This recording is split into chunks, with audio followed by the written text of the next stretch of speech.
Es universal, ¿eh? Esa sensación de incomodidad, Uf, totalmente. casi de terror sutil, digamos, al abrir la aplicación del banco y revisar el estado de cuenta personal. Especialmente, después de un fin de semana largo o de unas vacaciones. Sí, ese momento donde la pantalla está cargando y tú solo quieres cerrar los ojos. Exacto. Uno sabe en el fondo de su mente que hubo gastos que no estaban planeados. Claro. Una cena extra, un impulso, algo que se salió del presupuesto por completo. Sin embargo, hay una tendencia psicológica humana fuertísima a preferir la ignorancia. A no mirar la pantalla. Tal cual, a posponer ese enfrentamiento con la realidad hasta que sea, inevitable. Sí, es un mecanismo de defensa clásico. Pero a ver, si escalamos esa misma sensación de evasión, ese no querer mirar los números, pero al nivel de una startup en sus primeros días de vida. Ahí la cosa cambia. Cambia muchísimo. La situación pasa de ser una simple anécdota a convertirse en un riesgo de mortalidad empresarial. Literalmente. Y de eso trata el análisis profundo de hoy. Tenemos sobre la mesa un documento metodológico fascinante. Muy, muy revelador. Se conoce en el ecosistema emprendedor como el PAC T1-C4 y lleva por subtítulo Necesidades de financiamiento. La misión de esta exploración de hoy es decodificar una fase crítica por la que atraviesa absolutamente todo proyecto emprendedor temprano. Sin excepción, ¿eh? Todos pasan por ahí. Todos. Es el choque frontal y muchas veces doloroso con la realidad económica. Y ojo para quienes nos escuchan, no vamos a hablar de hojas de cálculo aburridas. Nada de eso. No habrá proyecciones mágicas, ni vamos a usar jerga contable que nadie entiende. Vamos a hablar de honestidad radical. Bien, pues vamos a desempacar esto. El concepto de honestidad radical es el punto de partida perfecto para esto. Porque el enfoque tradicional, lo que te enseñan en muchas escuelas de negocios, nos hace creer que el problema central en estas etapas iniciales, lo que este documento define como el tramo 1 o T1, es simplemente la falta de capital. Claro, no tenemos dinero. Exacto. Existe esta ilusión, digamos, de que si se inyecta dinero, ¡puf!, los problemas desaparecen mágicamente. Como si el dinero fuera la cura de todo. Pero, y aquí está el detalle, los documentos que estamos analizando revelan una mecánica interna muy distinta. En esta fase fundacional, o sea, en el T1, el mayor riesgo no es la ausencia de billetes en la cuenta bancaria. No. No, es la ausencia de pensamiento riguroso sobre esos billetes. ¡Wow! La incertidumbre que experimentan los fundadores en este momento no es una incertidumbre de ingeniería financiera, no es contabilidad avanzada. Entonces, ¿qué es? Es una incertidumbre identitaria. El T1-C4 pone a prueba la claridad, la franqueza y la madurez que tiene un equipo respecto a las limitaciones de sus propios recursos. ¿Me explico? Sí, entiendo. Y, para dar un poco de contexto a la audiencia sobre qué significa exactamente llegar a esta etapa del T1-C4, hay que entender que un equipo que aterriza en este documento ya ha hecho un trabajo previo, considerable. Muchísimo trabajo. Según las fuentes, estos fundadores ya pasaron por el componente 1, el C1, donde se estructuraron como equipo, definieron quién hace qué. Las bases, digamos. Luego pasaron por el C2, donde clarificaron y aislaron el problema que quieren resolver en el mercado. Y atravesaron el C3, estableciendo una hipótesis sobre cómo podría funcionar su modelo de negocio. Pero aquí hay un detalle gigantesco que lo cambia todo. A ver. En este punto de la historia, todavía no tienen un producto terminado. Cero producto. No hay tracción real. No hay métricas de ventas. Nadie está comprando nada todavía. Y sin embargo, el contador sigue corriendo porque ya están consumiendo recursos. Consumen meses de su tiempo, pagan, suscripciones de software, gastan la batería de sus computadoras, invierten sus propios ahorros. Todo suma, claro. La analogía que me viene a la mente es la construcción de una casa. Los pasos anteriores, del C1 al C3, nos entregaron unos planos arquitectónicos hermosos. Unos renders increíbles. Exacto, y nos consiguieron los permisos del terreno. Todo en papel luce perfecto. Pero llegar al C4 obliga al equipo a parar en seco frente al terreno vacío y preguntar. La gran pregunta. ¿Tenemos realmente los ladrillos físicos para levantar estas paredes o solo tenemos un dibujo hiperrealista de los ladrillos? Es una gran analogía. Pero frente a esto, te confieso, me surge un gran escepticismo. ¿Por qué? O sea, ¿por qué someter a un equipo a este estrés ahora? ¿No tiene mucho más sentido lógico, digo yo, esperar a tener un producto funcionando para empezar a hacer requerimientos financieros? Y, o sea, lo fascinante aquí es que este documento prohíbe explícitamente pedir planes financieros de largo plazo. Los prohíbe. Totalmente. Pedirle a un equipo de 3 personas encerradas en un garaje que aún no tienen un producto que proyecten sus flujos de caja a 60 meses es un ejercicio de ciencia ficción pura. Es vender humo. Exacto. Es inventar números en una hoja de cálculo solo para complacer a un evaluador. El 4 no busca eso en absoluto. Ok. Lo que exige es que el equipo responda a 3 preguntas inmediatas que, francamente, por miedo, casi siempre evitan. ¿Cuáles son? ¿Cuánto necesitan realmente hoy? ¿Para qué lo necesitan con exactitud y por qué? ¿Bajarlo a la realidad? Tal cual, hacer este escrutinio en este momento preciso no es prematuro, es una cuestión de pura supervivencia. Sin esta ancla a la cruda realidad de los recursos actuales, todo ese modelo de negocio que diseñaron antes es arquitectura imaginaria. Claro. De esto suele sobrevalorar sus necesidades, sale a pedir dinero de más y termina cediendo gran parte de su empresa prematuramente. Se diluyen muchísimo. O en el extremo opuesto, subvaloran los costos. Operan bajo la ilusión de que el dinero no importa y terminan estrellándose a 200 kilómetros por hora contra una crisis de liquidez. En el peor momento posible. Entiendo perfecto el riesgo de la evasión. Pero entonces, la pregunta central cambia. Si es tan urgente medir los recursos antes de construir el producto, ¿cómo se logra sacar a un equipo de esa ilusión? Ahí entramos a la táctica. Claro. ¿Cómo se implementa esa honestidad radical? Las fuentes aterrizan esto en un diseño táctico que denominan microacciones. Las famosas microacciones, sí. Es un sistema de 3 pasos secuenciales, interdependientes, donde, saltarse uno invalida todo el proceso. Y todo arranca con la microacción 1, el inventario real de recursos. Así es.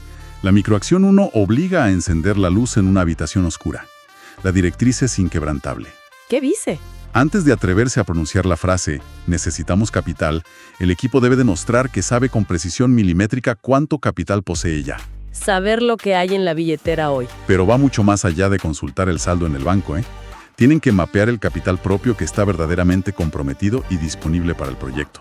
Ah, claro. Hay una diferencia abismal entre tengo $5,000 en mi cuenta de ahorros y tengo $5,000 que puedo quemar en esta startup sin poner en riesgo mi alquiler del mes que viene. Uy, sí. Eso duele. Duele, pero es necesario. Además del efectivo, deben listar las herramientas e infraestructura que ya tienen pagadas. Y el componente más crítico de esta tabla, escucha esto. A ver. Las horas personas reales por semana que cada integrante puede dedicar sin mentirse a sí mismo. ¡Wow! El objetivo matemático de esta primera microacción es calcular un concepto vital llamado el runway. El runway, sí, la pista de aterrizaje antes de que el avión se quede sin combustible y, caiga. Básicamente, se trata de calcular cuántos días calendario de operación le quedan al proyecto con lo que hay hoy en los bolsillos. Exactamente. Asumiendo que no entre un solo centavo de capital externo. Es un balde de agua helada en la cara del emprendedor. Heladísima. Imagínate, hacen el cálculo y descubren que les quedan, 40 días de vida. Con ese pánico encima, el documento los empuja a la microacción 2. Que es el presupuesto mínimo de 90 días. Exacto. El PAC divide este presupuesto con una rigidez militar en 3 categorías. La categoría A abarca la operación mínima indispensable. Lo que mantiene las luces encendidas. Tal cual. Si no pagas el servidor web, el proyecto deja de existir. Así de simple. Luego está la categoría B, que son los costos de validación. Claro. Como no tienen producto, necesitan presupuesto para probar sus hipótesis del problema, tal vez pagando campañas de publicidad muy pequeñas para ver si alguien hace clic. Y luego aparece la categoría C. Ah, ¿la categoría C? Sí, que engloba los costos del equipo fundador. Y ojo, porque aquí es donde se pone realmente interesante. Sí. El manual exige, sin excepciones, que el equipo contabilice el costo de oportunidad del tiempo de los fundadores, incluso si en la vida real nadie les está pagando un sueldo. Así es. Merado. Y sumarlo a los gastos.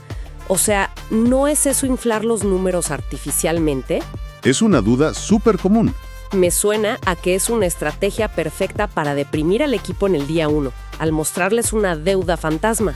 Esa resistencia a registrar el costo de oportunidad, digamos, es la reacción automática del novato. Parece un castigo psicológico, sí. Totalmente. Pero obedece a una mecánica fundamental de supervivencia empresarial.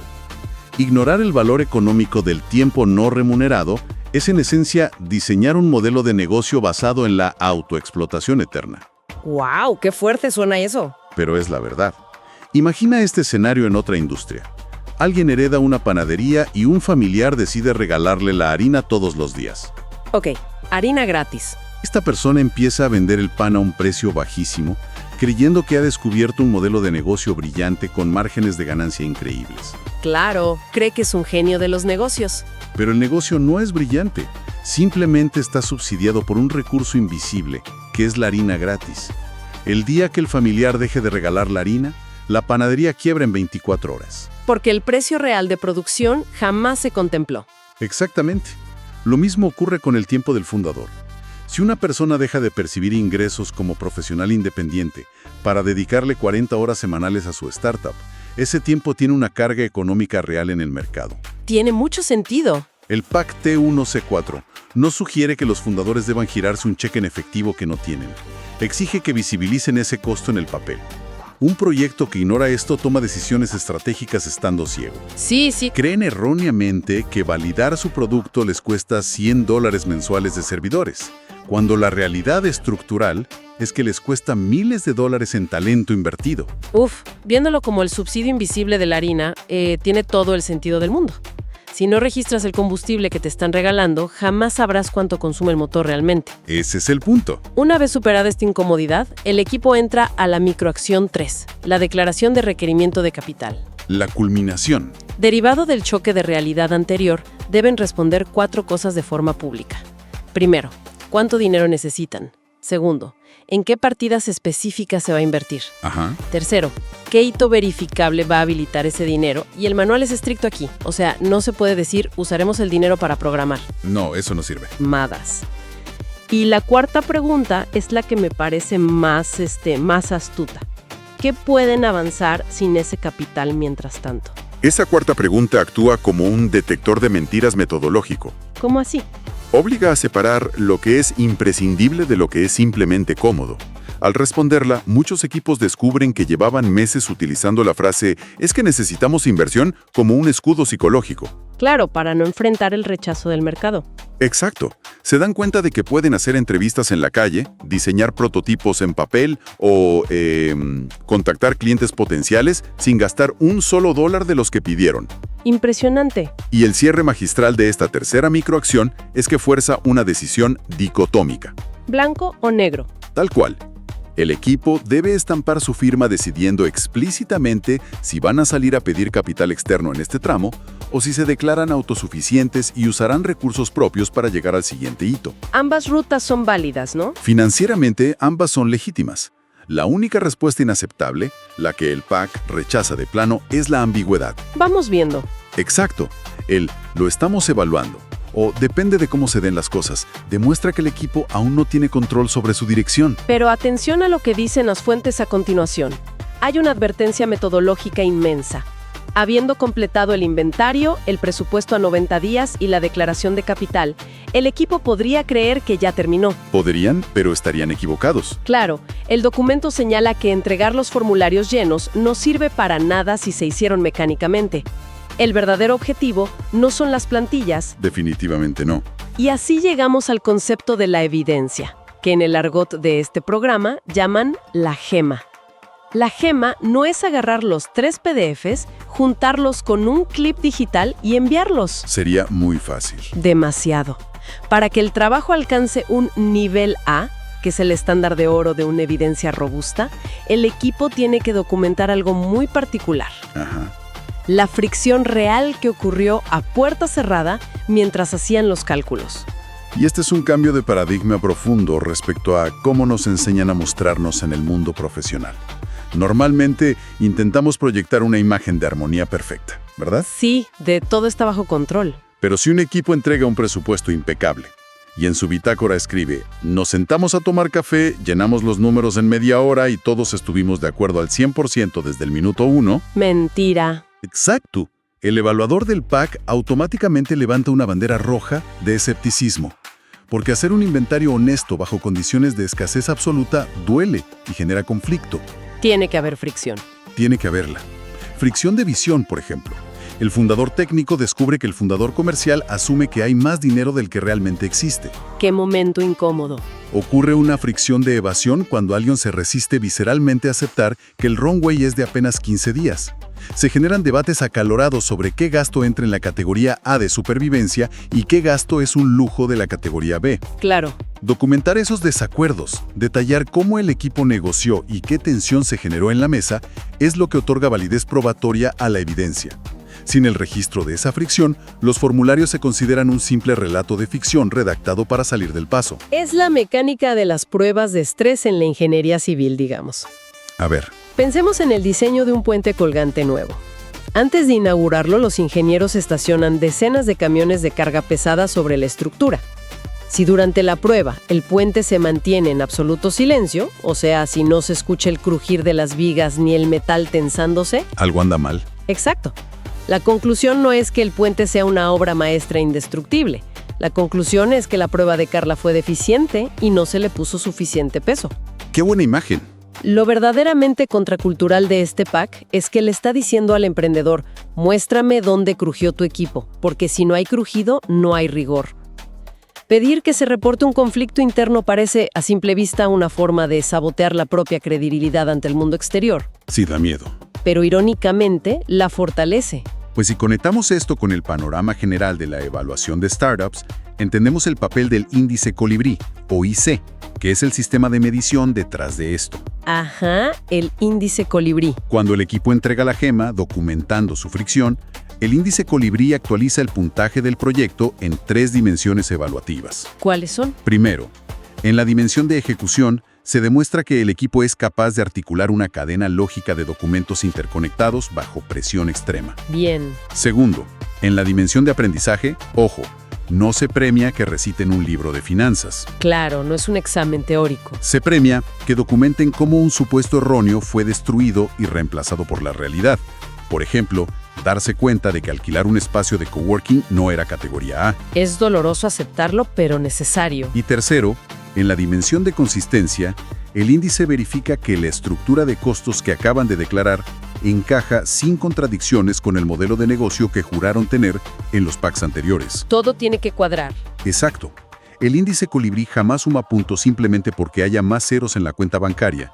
Mide una sola cosa fundamental. ¿Qué es? Si un grupo de personas tiene la capacidad neurológica y emocional de pensar con rigor cuando tienen la soga de la restricción al cuello. Uf, y sobrevivir a esa fricción, lograr que un equipo no implosione cuando descubren la gravedad de sus números, requiere un arsenal mental muy particular. El PAC detalla el marco de competencias y habilidades que se exigen aquí. Es un listado muy interesante. Y lo que me llama la atención repasando la lista es que no hay un solo requerimiento de ser un prodigio en matemáticas. 0. No hablan de integrales ni de modelado financiero complejo.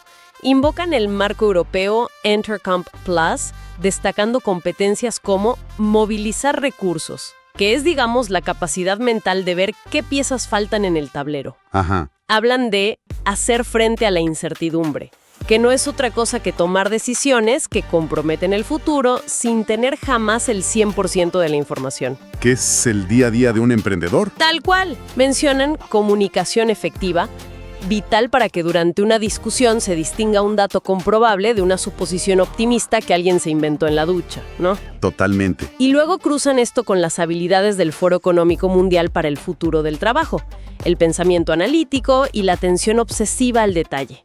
Pero entre todas, hay una habilidad que el documento subraya repetidamente. ¿Cuál? El pensamiento sistémico. Entiendo el concepto en biología o en macroeconomía, pero, a ver, ¿cómo se materializa el pensamiento sistémico en la mesa de un garaje donde 2 fundadores cuentan monedas en la etapa T1?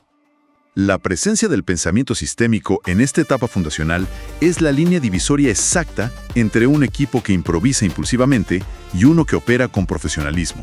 A ver, explícame eso. Sin estabilidad, los fundadores ven el dinero como oxígeno. Algo que simplemente debe entrar en la cuenta bancaria de raudales para que la empresa pueda seguir respirando y existiendo de forma indefinida. Claro, necesitamos aire.